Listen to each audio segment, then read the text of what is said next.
سبح لله ما في السماوات وما في الأرض وهو العزيز الحكيم. Assalamualaikum warahmatullahi wabarakatuh. Alhamdulillah, selalu saja lisan kita memuji Allah subhanahu wa ta'ala atas segala nikmat dilimpahkan kepada kita. Dan selalu kita ulangi nikmat Islam dan iman, karena dengan ini kita punya panduan hidup.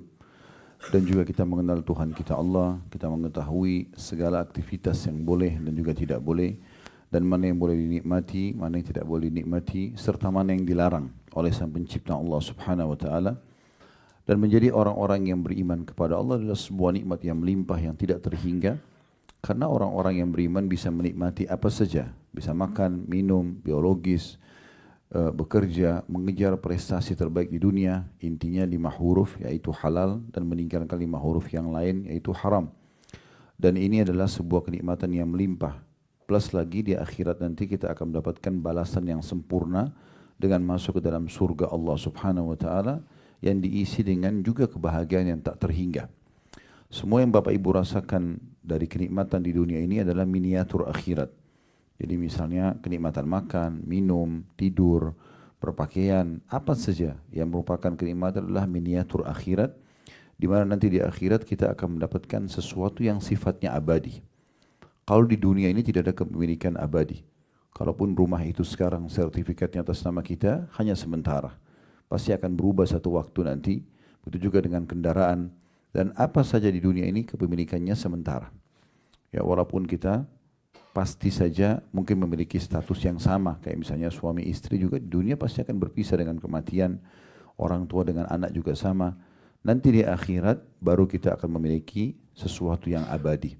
Sekali kita miliki istana, ya, kaplingan tanah kita di surga, maka sifatnya abadi. Sekali kita memiliki pasangan kita yang akan bersama di akhirat, maka akan selamanya. Dan seterusnya.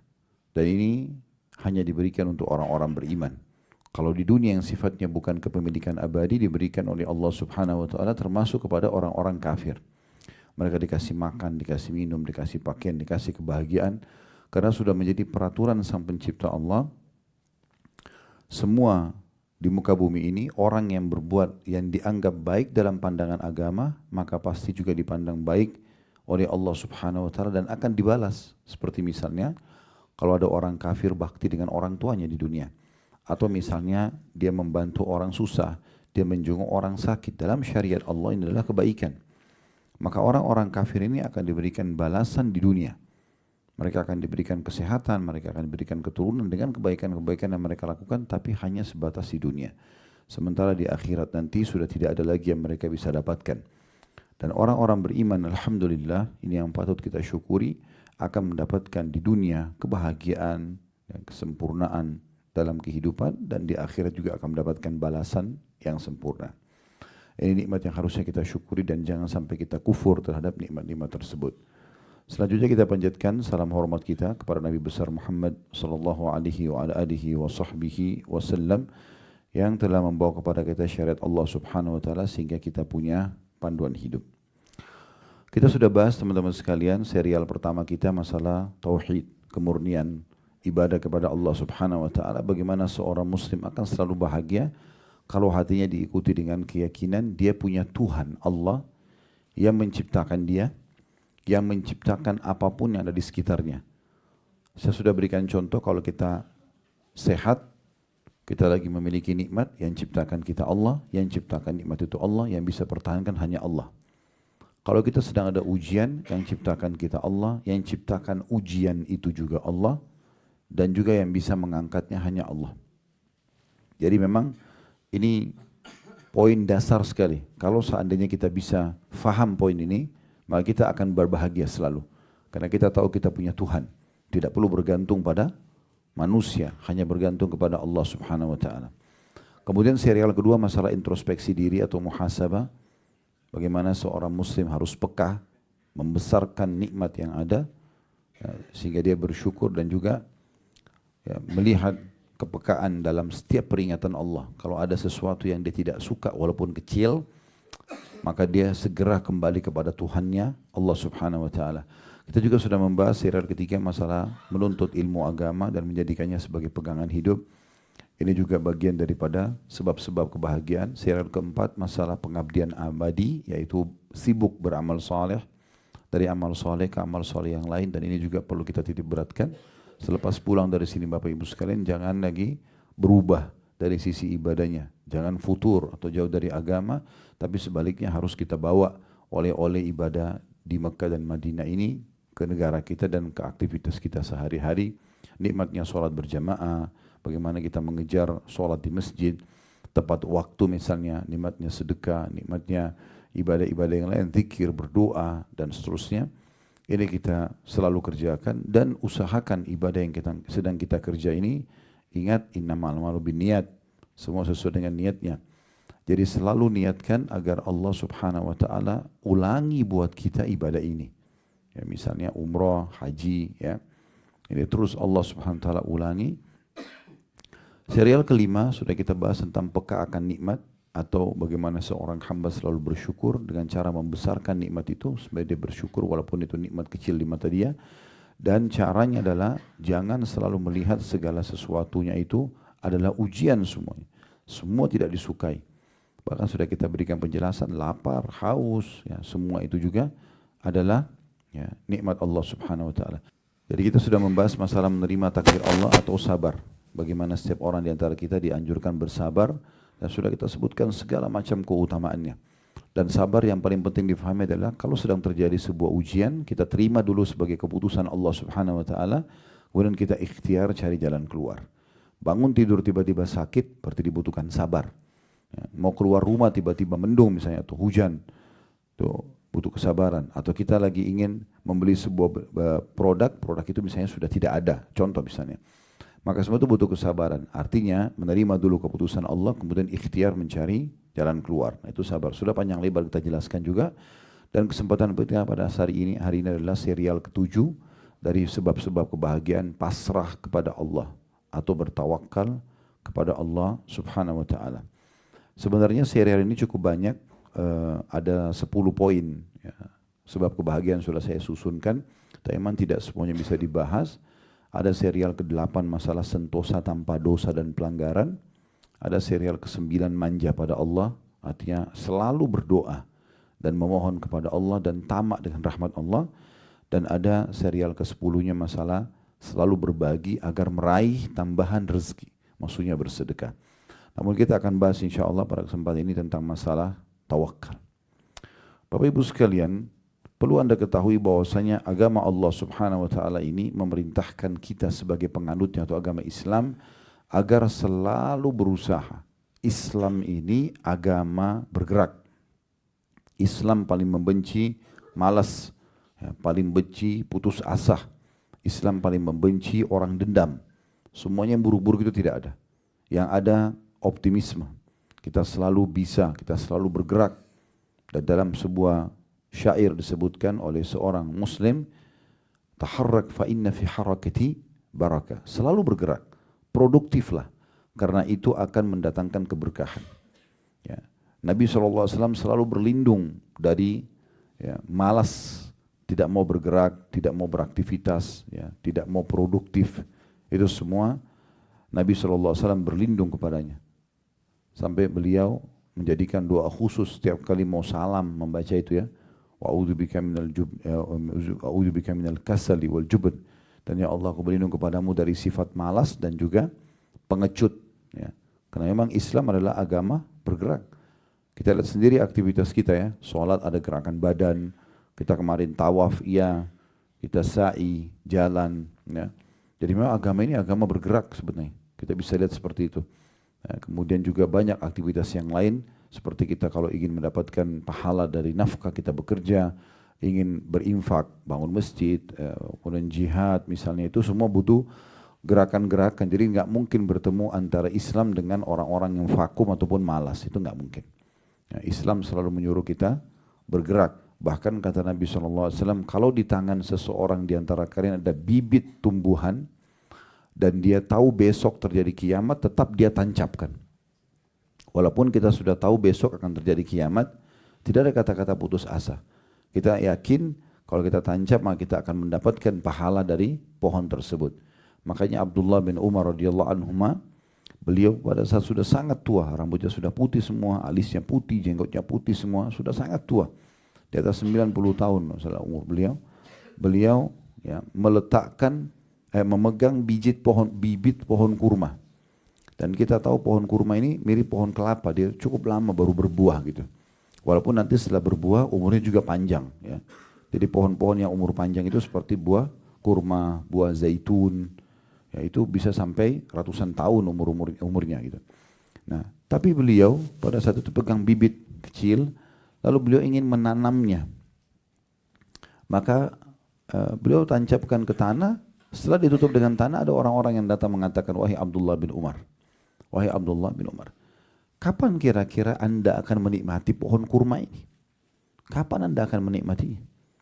Maksudnya mereka pikir ini pohon masih lama, mungkin 15-20 tahun kemudian baru berbuah gitu. Maka beliau tersenyum sambil mengatakan, sesungguhnya kalau aku tidak bisa menikmatinya maka akan dinikmati oleh orang yang datang setelahku. Dan Nabi SAW mengatakan tidak ada seseorang yang menanam sebuah pohon, ya kemudian dinikmati pohon itu oleh manusia, jin atau hewan-hewan kecuali penanamnya akan panen pahalanya. Maka betul-betul dalam Islam selalu aja ada optimisme. Dan Nabi SAW juga mengatakan, aku sangat tidak suka dengan pesimis. Saya tidak bisa, saya tidak mampu, ya, dan seterusnya. Tetapi aku sangat suka dengan al-fa'al. Dan makna al-fa'al adalah kalimat optimis. Saya bisa, saya akan mampu, saya akan raih. Teman-teman sudah tahu belum kalau para sahabat Nabi Ridwanullah alaihim ada di antara mereka yang masuk Islam umurnya sudah 60 tahun. 70 tahun. Tapi mereka tidak putus asa untuk menghafal Al-Quran. Mereka tidak putus asa tetap untuk meninggal mati syahid di medan perang. Mereka tidak putus asa untuk tetap datang menuntut ilmu.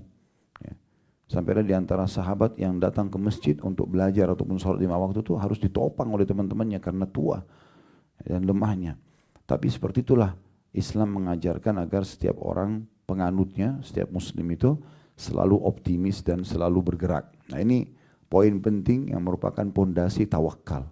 Karena tawakal artinya adalah orang bekerja dulu, setelah dia bergerak bekerja, agar dia bisa sukses, maka dia kemudian menyerahkan hasil usahanya kepada Allah Subhanahu wa taala. Ibnu Rajab Al-Hambali menjelaskan tentang tawakal ini. Maksudnya bekerja dulu. Setelah bekerja, perbuatan apapun walaupun kecil, apalagi kalau sampai besar, kemudian menyerahkan hasilnya kepada Allah. Beliau mengatakan terjemahannya kurang lebih, hakikat tawakal adalah benarnya penyandaran hati pada Allah Azza wa Jal untuk meraih berbagai kemaslahatan dan menghilangkan bahaya baik dalam urusan dunia maupun akhirat, menyerahkan semua urusan kepadanya serta meyakini dengan sebenar-benarnya bahwa tidak ada yang memberi, menghalangi, mendatangkan bahagia dan mendatangkan manfaat kecuali Allah semata. Ada bedanya antara tawakal dengan tawakul. Kalau tawakal teman-teman sekalian dia berusaha dulu kemudian dia kembalikan kepada Allah. Dan ini dipastikan orang yang seperti ini akan terpenuhi. Apapun yang dia sudah usahakan akan mencapai nilai titik klimaksnya dalam kesuksesan kalau dia setelah berusaha dia tawakal. Dia bekerja dulu, kemudian dia bertawakal kepada Allah. Dia mulai belajar, baru dia tawakal kepada Allah. Jadi dia ikhtiar dulu. Maka dipastikan nanti hasil ikhtiarnya atau upayanya walaupun itu kecil, yang penting bukan sesuatu yang diharamkan dalam agama, pasti akan mendatangkan kebahagiaan. Dan pasti akan meraih apa yang dia inginkan. Seperti itulah. Yang penting dia ikuti hasil perbuatannya kepada tawakalnya. Dan kalau tawakul adalah seseorang yang menggantungkan sesuatu pada Allah tapi tanpa ikhtiar. Nah cara memahaminya begini. Pernah di Masjid Nabawi ini, masjid di depan mata kita yang alhamdulillah kita bisa sholat sekarang. Itu Bapak Ibu sekalian ada satu sahabat dia ingin mendengarkan pengajian Nabi SAW. Begitu dia mau masuk masjid, dia lagi pegang tali kekangan untanya. Kemudian dia ragu antara ikat atau enggak ya. Terus dia bilang, sudahlah saya tawakal kepada Allah. Tidak diikat, kemudian dia mau masuk pengajian. Begitu kakinya menginjakkan kaki ke pintu masjid, untanya lari. Maka dia pun sibuk mengejar unta tersebut, dan unta ini larinya cepat sekali dan dia kalau lepas susah untuk ditangkap. Makanya Nabi SAW menggambarkan orang yang punya hafalan Al-Quran kemudian dia tidak menjaganya. Kata Nabi SAW, ya, itu ibarat unta yang lepas. Susah sekali untuk ditangkap. Karena unta itu apalagi kalau sudah lepas di padang pasir, ya, dia bisa hidup 3 hari 3 malam nggak makan, nggak minum. Mungkin kalau manusia sudah lemas, tapi unta bisa. Karena unta itu kalau minum air, teman-teman sekalian, dia bisa minum air sampai sekian liter yang air itu tersimpan di satu kantong di dalam perutnya, dan itu tidak bercampur baur dengan darah, dengan kotoran. Jadi kapan dia haus, ada satu sistem di tubuh unta itu yang bisa membuat air itu jalan membasahi tenggorokannya kemudian masuk kembali. Makanya orang-orang dulu itu kalau jalan, mereka kebanyakan menunggangi unta. Termasuk Nabi SAW dan para sahabat kalau perjalanan jauh mereka pakai unta. Kalau mereka kehabisan bekal makan dan minum, untanya disembelih, dimakan dagingnya, kantong airnya itu dipakai minum airnya. Yang Allah mengatakan wa ilal ibili kaifa khuliqat. Lihatlah bagaimana unta itu diciptakan, gitu ya. Karena keajaiban yang luar biasa yang ada pada unta itu. Ya. Baik teman-teman sekalian, sahabat ini mengatakan, saya bertawakal kepada Allah. Lalu dia masuk masjid, untanya lari. Dia kejar, tidak ketemu untanya. Sudah lepas, karena masa dulu mungkin kalau saya sekarang mungkin masih lebih mudah lah dalam kota. Mungkin orang bisa menghalangi dengan kendaraan dan segala macam. Mungkin ada senjata yang melumpuhkan misalnya. Kalau zaman dulu sulit sekali. Maka dia pun kembali ke masjid, pengajian sudah selesai. Karena Nabi SAW tanya, ada apa dengan kamu? Dia bilang, ya Rasulullah, tadi ceritanya begini. Kata Nabi SAW, keliru. Iqilha wa tawakkal ala Allah. Ikat dulu untamu, baru bertawakal kepada Allah. Jadi harus ada ikhtiar dulu, baru serahkan kepada Allah. Berapa banyak orang yang justru menganggap ini adalah hal ya, tidak penting. Mereka menganggap tidak penting untuk ya, berusaha dulu baru serahkan kepada Allah. Jadi jangan sampai kita nggak usah kunci mobil, nggak usah kunci rumah, toh nanti tawakal kepada Allah. Masuk maling, diambil, gitu kan? Nah seperti itu kurang lebih. Jadi kita harus memahami masalah ini. Tawakal kepada Allah ini memiliki banyak sekali keutamaan. Kalau teman-teman sudah berusaha, kemudian menyerahkan hasilnya kepada Allah dengan penuh keyakinan, selama itu baik Allah akan berikan kepada kita, atau kalau itu buruk Allah akan selamatkan kita dari mara bahayanya, maka kita akan mendapatkan poin pertama, rezeki dari Allah Subhanahu wa ta'ala. Ya. Karena Allah menyebutkan dalam surah At-Talaq, surah nomor 65 ayat 3. Potongan ayatnya, وَمَنْ يَتَوَكَّلْ عَلَى اللَّهِ فَهُوَ حَسْبُهُ. Siapa yang bertawakal kepada Allah, maka Allah akan jadi pencukup baginya. Jadi ini, pencukup ini, Ibnu Rajab mengatakan tawakal adalah seutama-utama sebab untuk mendapatkan rezeki. Karena memang Allah mengatakan fahuwa hasbu. Allah akan jadi pencukup baginya, maksudnya semua kebutuhan dia akan ya, dipenuhi oleh Allah Subhanahu wa ta'ala. Ya, tentu surah At-Talaq ayat 3 ini sebelumnya itu Allah menyebutkan ya, wa may yattaqillaha yaj'al lahu makhraja. Siapa yang bertakwa kepada Allah, dia patuh kepada Allah, maka Allah akan berikan kepadanya jalan keluar dari permasalahan hidupnya. Lalu wa yarzuqhu min haitsu la yahtasib, dan Allah akan memberikan rezeki dari tempat tidak disangka-sangka kepadanya. Ya. Wa may yatawakkal 'ala Allahi fa huwa hasbuh. Oleh karena itu kata Allah, siapa yang mengembalikan urusan hasil daripada perbuatannya kepada Allah, maka Allah akan jadi pencukup terhadap semua kebutuhan dia. Ya, disebabkan karena tawakal inilah kita akan mendapatkan ya, kecukupan. Di dalam sebuah ya, riwayat, Nabi SAW mengatakan kepada seorang sahabat namanya Abi Dzar Al-Ghifari radhiyallahu anhu, berhubungan dengan tafsir surah At-Talaq ayat 3 tadi. Wa may yatawakkal 'ala Allahi fa huwa hasbuh. Siapa yang bertawakal kepada Allah, Allah jadi pencukup baginya. Kata beliau sallallahu alaihi wasallam, "Lau anna an-nasa kulluhum akhadhu biha lakafahattum ya, lakafathum." Kalau seandainya manusia itu mengambil nasihat ini, dia betul-betul berusaha dulu, tidak vakum, kemudian mereka menyerahkan hasilnya kepada Allah, niscaya pasti ayat ini akan mencukupi baginya. Karena Allah telah menjanjikan, ya, yaitu seandainya manusia betul-betul bertakwa kepada Allah dan bertawakal, maka sungguh segala urusan dunia dan agama mereka akan mereka dapatkan. Akan mereka dapatkan. Ibnu Jarir At-Tabari rahimahullah dalam tafsir beliau menyebutkan dalam tafsir surah At-Talaq ayat 3, tafsir At-Tabari, barang siapa yang bertakwa kepada Allah dengan menjalankan perintah Allah dan menyandarkan hatinya kepada Allah, maka Allah akan memberikan kecukupan baginya. Memberikan kecukupan baginya. Ada juga satu kejadian di masa Umar radhiyallahu anhu. Ada beberapa orang selepas sholat Jumat duduk di masjid, enggak keluar. Laki-laki.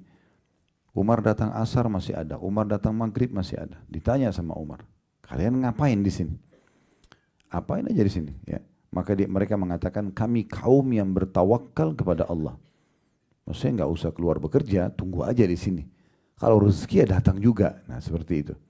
Maka kata Umar bin Khattab radhiyallahu anhu sambil memarahi mereka, dan kemudian beliau mengatakan, kalian sudah tahu Allah subhanahu wa ta'ala tidak pernah menakdirkan langit menghujankan emas. Yang ada air.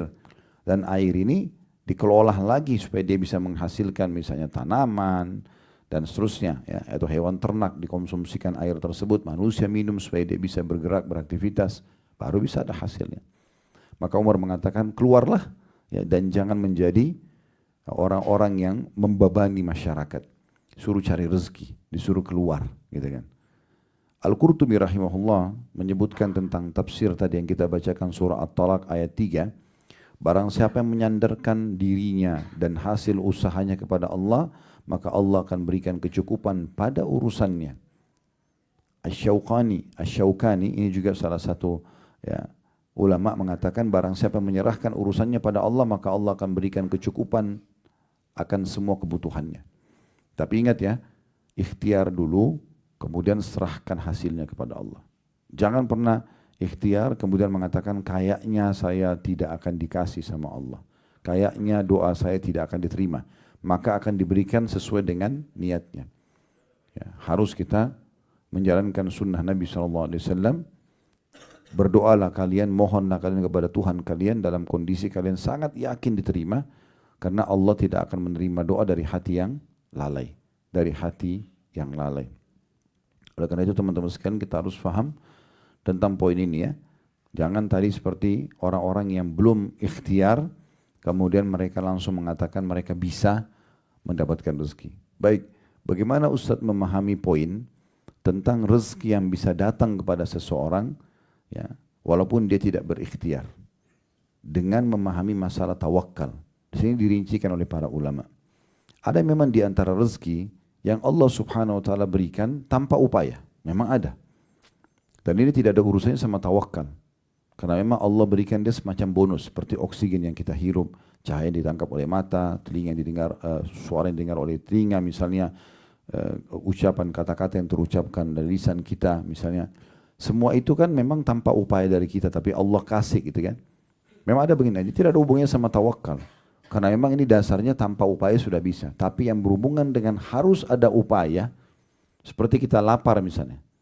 Tidak bisa kita bilang, ya Allah saya lapar, hilangkan lapar saya. Lalu hilang. Enggak. Sistem yang Allah buat, kita cari makanan, kunyah dulu makanan itu, diproses di usus kita, kemudian laparnya hilang. Kita capek misalnya. Allah buat kita mengantuk, kita berikhtiar, bergerak untuk istirahat, kemudian baru hilang. Dan seterusnya. Begitu juga dengan haus. Kita berdiri, kita mencari air misalnya, minum, kemudian baru ya haus tersebut hilang. Nah ini perlu difahami. Sehingga akhirnya selain daripada hal-hal yang sudah Allah tentukan tadi itu, ya memang butuh gerak, maka harus bergerak. Tidak boleh tidak. Namun jangan cuma sekedar bergerak ya. Kalau hanya sekedar bergerak lalu bangga dengan hal tersebut, tidak menyandarkannya kepada Allah, maka ini mirip nanti kasusnya Qarun. Qarun tadinya orang miskin dari kaum Nabi Musa. Allah SWT jelaskan dalam Al-Quran kalau Qarun adalah dari kaum Musa. Dia tadinya miskin sekali dan ahli ibadah. Dalam beberapa riwayat disebutkan. Tetapi yang terjadi adalah pada saat dia bertemu dengan Nabi Musa suatu waktu lalu dia mengatakan, wahai Nabi Allah, mintalah kepada Allah agar dibukakan rezeki untukku. Nabi Musa alaihissalam pun berdoa, akhirnya dibukakan pintu rezeki. Dia jadi mahir untuk mengelola emas sampai akhirnya dia menjadi seorang pengusaha emas yang sukses. Tapi uniknya setelah dia mendapatkan semua itu, dia malah kufur kepada Allah Subhanahu wa taala.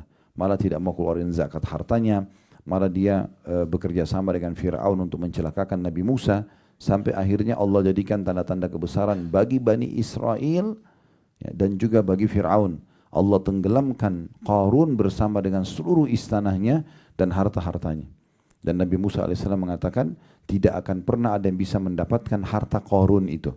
Indonesia biasa bilang harta karun ya. Nah itu sebenarnya namanya Qarun karena semua harta dia dan dirinya ditimbun oleh Allah Subhanahu wa taala di satu lokasi yang pada saat itu di daerah Mesir, tapi sampai hari kiamat tidak akan ada yang bisa mendapatkan harta simpanan Qarun itu. Karena Nabi Musa alaihissalam menjelaskan itu setelah dibinasakan sama Allah di depan mata Bani Israel, di depan Fir'aun, mereka tahu betul istananya Qarun sangat besar menyaingi istananya Fir'aun, hartanya banyak melimpah, pegawai-pegawainya banyak sampai digambarkan dalam Al-Quran untuk mengangkat kuncinya saja, kunci pembuka gudangnya butuh banyak laki-laki yang kuat-kuat saking banyaknya hartanya. Maka pada saat itu Allah binasakan dan waktu itu ada sebagian dari Bani Israel coba mau ngorek-ngorek karena tahu titik rumahnya di mana. Lalu lewatlah sebagian orang-orang beriman mengatakan Allah telah turunkan firman-Nya kepada Nabi-Nya Musa kalau harta itu tidak akan ditemukan selamanya sampai hari kiamat. Maka Allah jadikan sebagai tanda-tanda kebesaran karena dia tidak menyerahkan urusannya kepada Allah. Dia anggap itu semua kemampuan dia. Oh bapak sama ibu pintar ya, cerdas ya sampai profesor. Ya itu karena memang saya hebat. Nah ini berbahaya sekali. Mirip sama Qarun. Alhamdulillah Allah sedang amanahkan ini misalnya. Yani memang saya cuma coba ikhtiar, Allah yang memberkahi. Nah itu contohnya. Nah, ini perbedaan antara orang yang tawakal dengan orang tidak tawakal gitu. Ya, itu poinnya. As-Sa'di berkata rahimahullah, barang siapa yang menyandarkan diri pada Allah dalam urusan dunia maupun agama untuk meraih manfaat, saya ulangi, barang siapa yang menyandarkan diri pada Allah dalam urusan dunia maupun agama untuk meraih manfaat dan terlepas dari kemudaratan, maka ia pun menyerahkan urusannya pada Allah, maksudnya supaya hasil usahanya maksimal dan juga tidak kena mudarat. Dia minta kepada Allah agar diselamatkan, maka Allah akan mencukupi urusannya. Jika urusan tersebut diserahkan pada Allah yang maha mencukupi atau Al-Ghani, diserahkan kepada Zat yang maha kuat atau Al-Qawi, diserahkan kepada Zat yang maha perkasa atau Al-Aziz, dan juga diserahkan kepada Zat Ar-Rahim yang maha pengasih, maka hasilnya pun akan baik dari cara-cara yang dia tidak sangka. Namun kadang hasil tersebut tidak datang saat itu juga dan diakhirkan sampai waktu yang paling tepat. Maka Maha Suci Allah yang lebih mengetahui kapan seorang hamba itu mengetahuinya atau kapan hamba itu akan mendapatkannya. Jadi kalau misalnya ada teman-teman sudah ikhtiar nih, kita berusaha buka usaha, kita berikhtiar untuk dapat anak, berikhtiar untuk mendapat pasangan, berikhtiar apa saja, kita sudah ikhtiar nih maksimal. Menurut kita begitu. Nah, tinggal tawakal kepada Allah, serahkan kepada Allah dengan dia dalam hati begitu, menyandarkan ini hasilnya kepada Allah, maka Allah akan mudahkan nanti. Ada orang yang diberikan langsung, ada orang yang ditunda sampai waktu yang Allah lebih tahu itu tepat buat dia. Kalau diberikan misalnya sekarang, maka mungkin akan luput dari dia syukur, akan luput dari dia mendapatkan pahala sabarnya misalnya. Tapi Allah terlambatkan sampai waktu tertentu. Tapi yakinlah teman-teman sekalian, tidak ada orang yang berdoa di muka bumi ini muslim asal dia ikhlas kepada Allah kecuali akan diijabah. Itu perkataan Nabi SAW dalam hadis sahih. Tidak ada seorang muslim yang berdoa di muka bumi ini kecuali pasti akan diijabah oleh Allah Subhanahu wa taala. Dalam riwayat lain, kecuali melalui 3 tahapan. Yang pertama diberikan langsung pada saat itu, yang kedua akan dihilangkan musibah akan menimpa dia dengan doa itu, atau akan disimpankan dalam bentuk pahala yang dia panen pada hari kiamat. Kenapa Ustaz masih ada doa saya yang belum saya lihat hasilnya? Mungkin dia belum tawakal. Dia belum menyandarkan urusan itu kepada Allah. Tidak diikuti dengan keyakinan Allah akan terima, tapi ragu-ragu. Diterima enggak ya? Ya, kok saya belum lihat hasilnya? Nah ini yang Nabi SAW mengatakan. Akan diterima permintaan seseorang dari kalian selama dia tidak tergesa-gesa. Kata para sahabat, ya Rasulullah bagaimana cirinya orang tergesa-gesa? Kata Nabi SAW, dia mengatakan aku telah berdoa, belum lihat hasil, lalu dia berhenti berdoa. Sehingga akhirnya dia tidak jadi mendapatkan apa yang dia harapkan tersebut. Ya, jadi ini Poin pertama, Allah akan berikan kepadanya rezeki dari tempat tidak disangka-sangka dengan bertawakal kepada Allah Subhanahu wa taala. Yang kedua yang didapatkan adalah, tentu juga ada sebuah riwayat sahih, riwayat Bukhari ya. Kata Nabi SAW, kalau kalian betul-betul bertawakal kepada Allah, niscaya Allah akan memberikan kepada kalian rezeki seperti ibarat seekor burung yang keluar pagi hari dalam kondisi lapar, pulang di sore hari dalam kondisi perutnya sudah kenyang. Dari mana rezekinya nggak tahu. Tapi burung-burung, hewan-hewan, semuanya miliaran makhluk di muka bumi ini yang punya denyut kehidupan, mereka diberikan rezeki oleh Allah SWT. Dari kecil sampai besar, dan berapa banyak nikmat Allah yang melimpah yang sudah kita nikmati dari makanan, dari minuman, dari pakaian dan segala macam hal yang mungkin kalau kita hitung tidak akan mungkin bisa mampu kita menulisnya atau menghitungnya karena terlalu banyak. Ya. Manusia mudah kufur nikmat, mudah melupakan nikmat Allah Subhanahu wa taala, maka akhirnya mereka tidak bisa menilai kebaikan Allah Subhanahu wa taala. Jadi kalau kita betul-betul bertawakal seperti seekor burung, maka akan diberikan oleh Allah Subhanahu wa taala. Saya berikan contoh yang lain. Pernah ada seorang salafus saleh dulu, dia keluar dari kebun kurmanya, kemudian dia melihat ya, di kebun kurma itu pekerjaan sangat banyak dan sangat letih, dia capek sekali. Maka dia pun keluar dari kebun kurmanya, sebelah kebun kebetulan ada sungai. Dia duduk di situ, kemudian dia melihat ke arah air tersebut sambil dia mengatakan, kalau seandainya Allah memberikan balasan maksimal dari usahaku hari ini, aku capek sekali. Sebagai rezekiku, dia minta agar Allah berikan hasilnya. Lalu Allah berikan pelajaran penting kepada dia. Apa pelajarannya? Tiba-tiba di depan matanya disebutkan dalam kisah ini, lewat sebatang pohon. Di atas batang pohon itu ada seekor burung bangau, matanya buta burung bangau itu, dan salah satu kakinya patah. Dia berada di atas satu dahan pohon. Di atas dahan pohon kakinya, dia cuma tertopang satu kakinya, matanya buta, dan di atas batang pohon kakinya satu patah, dan dahan pohon itu lagi jalan mengalir bersama air. Maka orang ini mengatakan, saya ingin tahu bagaimana Allah memberikan rezeki kepada burung bangau ini. Subhanallah, sementara dia lagi merenungi kejadian tersebut, Allah ingin menghiburnya dan memperlihatkan kepada dia sebuah pelajaran penting. Maka dari kejauhan ada satu burung elang terbang, kemudian mencengkram ikan dengan kukunya. Setelah itu dia terbang kembali.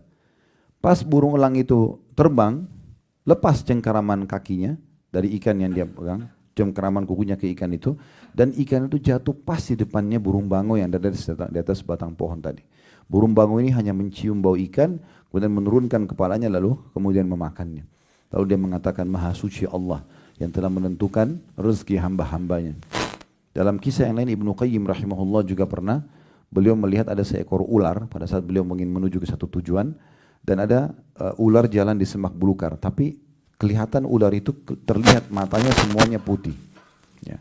Matanya semuanya putih. Ya. Berarti ular itu buta. Maka kata Ibnu Qayyim rahimahullah, saya ingin lihat bagaimana Allah kasih rezeki kepada ular ini.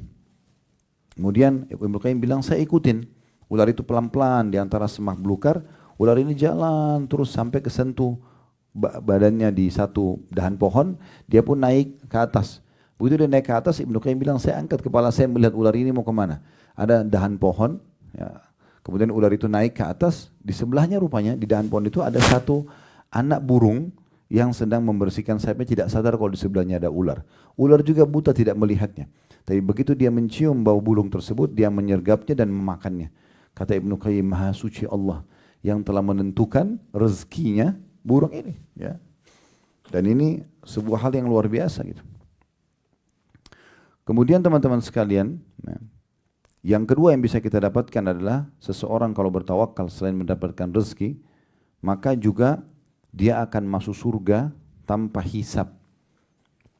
Jadi ini keutamaan yang luar biasa. Orang kalau menyerahkan hasil usaha, berusaha dulu lalu dia sandarkan kepada Allah, diikuti dengan penuh keyakinan Allah akan memberikan apa yang dia harapkan, apa yang dia minta, baik dalam waktu dekat atau mungkin ditunda beberapa saat, dan dia jangan putus asa, terus dia kejar dan minta kepada Tuhannya, terus dia manja dan mohon kepada Tuhannya, maka Allah akan kasih.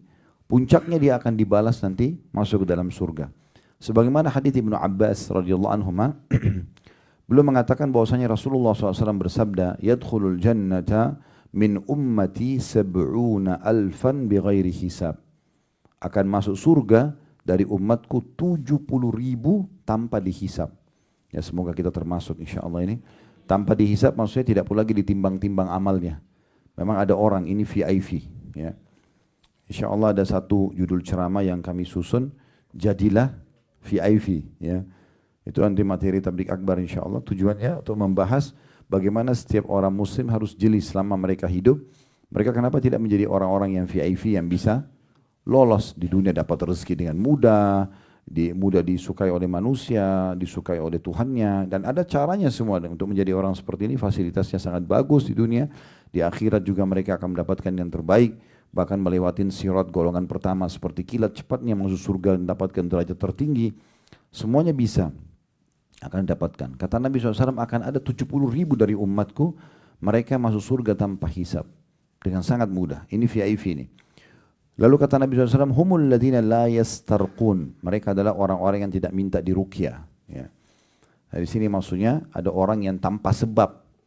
Tidak ada masalah sihir, tidak ada masalah apa, tapi mereka suka bergantung pada ruqyah. Bisa bermakna itu, kalau ruqyahnya adalah ruqyah membaca ayat-ayat Al-Quran untuk berobat, atau bisa juga bermakna ruqyah di sini adalah ruqyah, ya, minta dalam secara etimologi atau bahasa, minta guna-guna, orang yang minta diguna-gunain, ya. Karena dia dalam secara etimologi juga bisa bermakna bacaan yang ditiupkan, gitu ya.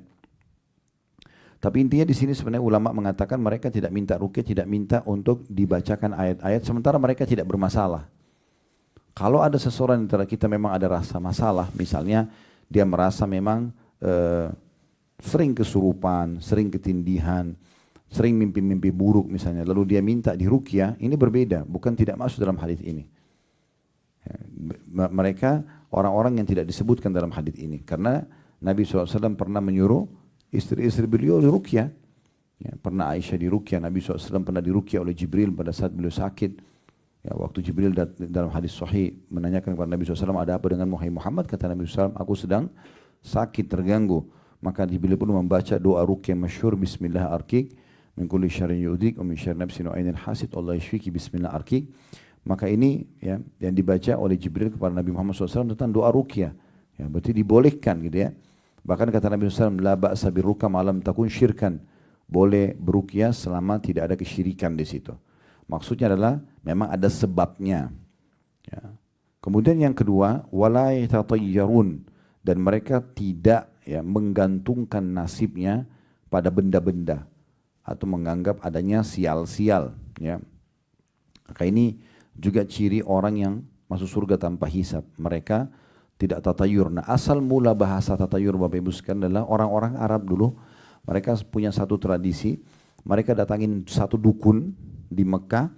Dukun itu dibayar. Kemudian dukun ini siapin satu kotak. Di situ ditaruh 3 lembar bulu burung merpati, ditulis lakukan, yang kedua tidak lakukan, yang ketiga kosong. Setiap kali dia melakukan satu aktivitas, maka dia selalu menggantungkan nasibnya pada bulu-burung itu. Dia datang, dibayar dukun itu, dimasukkan tangannya dalam kotak, dia dengan tutup mata, nanti kalau keluar tulisan lakukan berarti dianggap dia akan sukses, kalau keluar jangan lakukan berarti dianggap akan ada musibah menimpa kalau dia lakukan, safar, bekerja, menikah dan seterusnya. Dan kemudian kalau keluar yang tidak ada tulisan dia harus mengulanginya. Ini namanya tatayur. Atau ada tradisi jahiliyah yang lain, mereka ambil burung, kemudian mereka terbangkan burung itu. Kalau ke arah yang dia akan pergi ke sana, ya, misalnya dia mau ke arah barat, burungnya itu terbang ke arah barat, berarti dia akan selamat di jalan. Kalau arahnya ke arah, lawan arahnya yang dia mau pergi, berarti dia akan celaka. Nah, ini namanya tatayur, ini tidak boleh.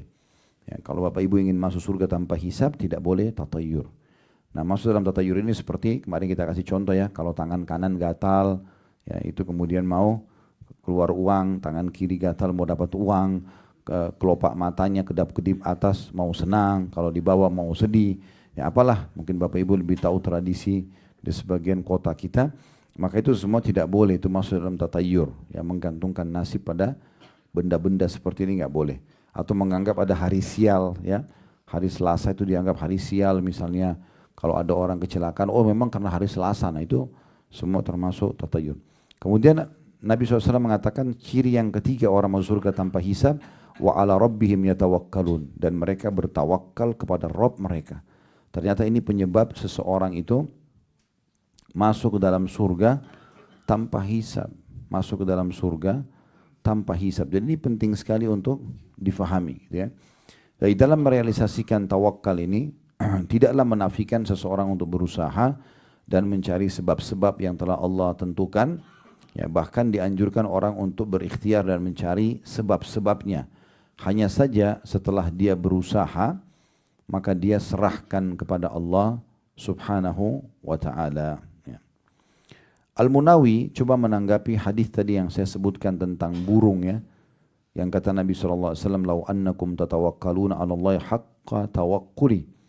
Kalau kalian benar-benar bertawakal kepada Allah sebenar-benar tawakal, maksudnya menyerahkan setelah berusaha hasilnya kepada Allah, la razaqakum, maka pasti dia akan memberikan kepada kalian rezeki kama yarzuqut tayra, sebagaimana Allah memberikan rezeki seekor burung, tagdu khimasan wa taruhu bitana, yang pergi pada pagi hari dalam kondisi lapar, kembali sore hari dalam kondisi kenyang. Al-Munawi mengatakan tentang tangkapan hadis ini, burung itu pergi pada pagi hari dalam keadaan lapar, dan karena dia ikhtiar, dia keluar bekerja, dia berusaha mencari, maka ketika tiba sore hari dia kembali dalam keadaan kenyang. Namun usaha ini bukanlah yang memberi rezeki, yang memberi rezeki adalah Allah Ta'ala. Hal ini menunjukkan bahwa tawakal tidak harus meninggalkan usaha. Tawakal haruslah dengan melakukan berbagai usaha akan membawa hasil yang diinginkan, dan pasti akan diberikan rezeki, ya, dari tempat-tempat yang tidak disangka. Ibnu Allan mengatakan bahwa As-Suyuti sempat berkata, ini nama-nama ulama, Al-Baihaqi mengatakan dalam Syu'abul Iman, hadits ini bukanlah dalil untuk duduk-duduk santai, enggan melakukan usaha untuk memperoleh rezeki. Bahkan hadis ini merupakan dalil yang memerintahkan untuk mencari rezeki, karena burung tersebut pergi di pagi hari untuk mencari rezeki. Jadi yang dimaksudkan dalam hadis ini, wallahu alam, seandainya, kata beliau, ya, mereka bertawakal pada Allah Ta'ala dengan pergi, berusaha dulu, dan melakukan segala aktivitas dalam mengais rezeki, kemudian melihat bahwa setiap kebaikan berada di tangan Allah dan dari sisinya, maka mereka akan memperoleh rezeki tersebut sebagaimana burung yang pergi pada hari dalam keadaan lapar dan kembali sore hari dalam keadaan kenyang.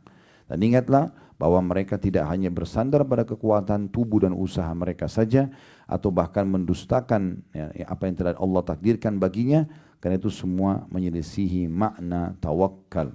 Makna tawakal, ya. Nabi SAW berikhtiar. Beliau seorang Nabi, harusnya bisa saya duduk, manis, selesai. Tapi Nabi SAW berdagang. Hidup Nabi itu terbagi menjadi beberapa fase. Fase pertama, mulai dari 8 tahun kita hitung, ya, karena dari umur sebelum 8 tahun beliau masih dinaungi oleh ibunya sampai 6 tahun, kemudian 6 sampai 8 tahun kakeknya, semua kebutuhan dipenuhi. Nah, mulai 8 tahun di sini beliau SAW sudah mandiri. Karena hidup bersama pamannya Abu Thalib yang miskin, maka beliau sudah mulai ikhtiar. 8 tahun sampai umur 21 tahun, ya, kurang lebih 11 tahun, di situ beliau ikhtiar. Ini 13 tahun. Beliau ikhtiar mengembala domba. Umur 8 sampai umur 21 tahun. Itu kurang lebih 13 tahun beliau ikhtiar untuk mengembala domba supaya bisa menghidupi hidup beliau. Ini tidak mungkin terjadi kecuali memang karena didikan dari Allah SWT. Kemudian setelah itu dari umur 21 tahun sampai 40 tahun jadi Nabi, itu fase di mana 19 tahun beliau jadi pengusaha. Dan menjadi pengusaha yang sukses. Setelah itu masa Nabi kenabian 40 tahun sampai meninggal 63 tahun, ini adalah gabungan semuanya. Beliau tetap berusaha, beliau tetap juga menjadi da'i, menjadi nabi, beliau juga menjadi seorang mujahid, dan terus memotivasi para sahabat untuk meraih semua prestasi-prestasi dunia dengan bertawakal kepada Allah Subhanahu wa Ta'ala. Juga Allah Subhanahu wa Ta'ala telah menjanjikan kepada Nabi-Nya SAW kemenangan di Khaybar, ya, kurang lebih 180 km dari sini ada benteng Yahudi, ada 9 benteng Yahudi yang ditaklukkan oleh Nabi SAW di perang Khaybar itu.